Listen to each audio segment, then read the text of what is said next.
आज पाथरी नगर परिषदेमध्ये माझ्या वैयक्तिक कामानिमित्त आलो असता पाथरी नगर परिषदेमध्ये या ठिकाणी कर्मचाऱ्यांचं लेखणी बंद आंदोलन असल्याचं या ठिकाणी सांगण्यात आलं आणि त्या ठिकाणी जी कामाची अडचण निर्माण झाली त्यामुळे संबंधित कर्मचारी यांच्याशी विचारणा केली असता त्यांनी पाथरी नगर परिषदेचे मुख्याधिकारी जयवंत सोनवणे यांना स्वीकृत सदस्य नगरसेवक बाबाजानी दुराणी यांनी फोनवर धमकीवजा शिवीगाळ केल्याचं पत्र या ठिकाणी दिलेलं आहे आणि या ठिकाणी वारंवार पाथरी शहरामध्ये या ठिकाणी बाबाजानी दुराणी यांच्याकडून मातांग समाजाचा किंवा मागासवर्गीय समाजाचे अधिकारी किंवा कार्यकर्ते यांच्यावर दबावाचं राजकारण करून त्यांना धमकीवजा करून या ठिकाणी प्रेशर निर्माण करण्याचं काम या ठिकाणी बाबाजानी दुराणी यांच्याकडून होत आहे। त्याचाच एक भाग म्हणून मागच्या काही महिन्यापूर्वी ज्येष्ठ समाजसेवक DS दादा कांबळे यांना देखील अशा प्रकारचं धमकीवजा केल्यामुळे त्यांनी देखील या ठिकाणी त्यांना आत्महत्या करण्यास प्रवृत्त केलं आणि त्यांची या ठिकाणी हत्या झाली। त्या संदर्भात देखील बाबाजानी दुराणी यांच्यावर या ठिकाणी FIR दाखल झालेला आहे आणि बाबाजानी दुराणी ही जी व्यक्ती आहे ही वारंवार मागासवर्गीय SC कॅटेगरीचे अधिकारी कार्यकर्ते यांना धमकावून त्यांच्यावर प्रेशर आणून त्यांना आत्महत्या करण्यास प्रवृत्त करत आहे। त्याचाच एक भाग काल 17 तारखेला जयवंत सोनवणे यांना फोनवरती शिवीगाळ करून धमकीवजा बोलल्यामुळे आज त्यांना हृदयविकाराचा झटका आल्याने ते परभणी येथील रुग्णालयामध्ये दाखल आहेत।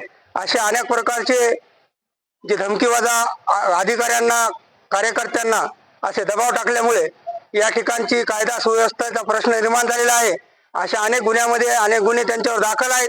त्यांच्यावर या ठिकाणी या प्रकरणात देखील गुन्हा दाखल व्हायला पाहिजे अशी आमची या ठिकाणची मागणी आहे आणि तसेच या ठिकाणी जो अन्याय अत्याचार होत आहे या संदर्भात शासनाने ठोस पावले उचलून संबंधितांवर तात्काळ योग्य ती कारवाई करावी अशी या ठिकाणी मी मागणी करतो। आज नगरपालिका के अंदर कर्मचारी क्यों रजा हुआ है? तो मला या ठिकाणी आवर्जून सांगायचे की नगरपालिकेमध्ये आज लेखणी बंद आंदोलन होतंय असं नाही।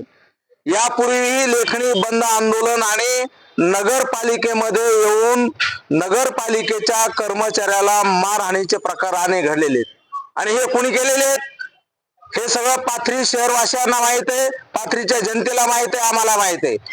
त्यांचं नाव आहे बाबाजानी दुराणी।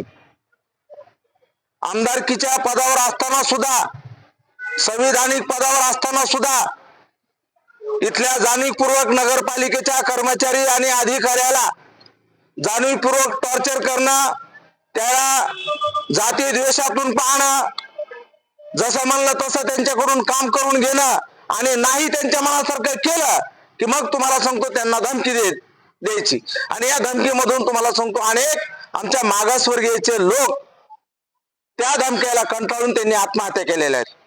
DS कांबळे सारखं उदाहरण आहे। आमच्या समाजामधला नेता जे की समाज सुधारण्याचं त्यांनी आयुष्यभर काम केलं अशा माणसाला आत्महत्या करावी लागली, बाबाजानीमुळे करावी लागली। त्याचबरोबर काल घटना घडली इथं नगरपालिकेत आल्यानंतर कळालं की कर्मचाऱ्यांची लेखणी बंद आंदोलन आहे।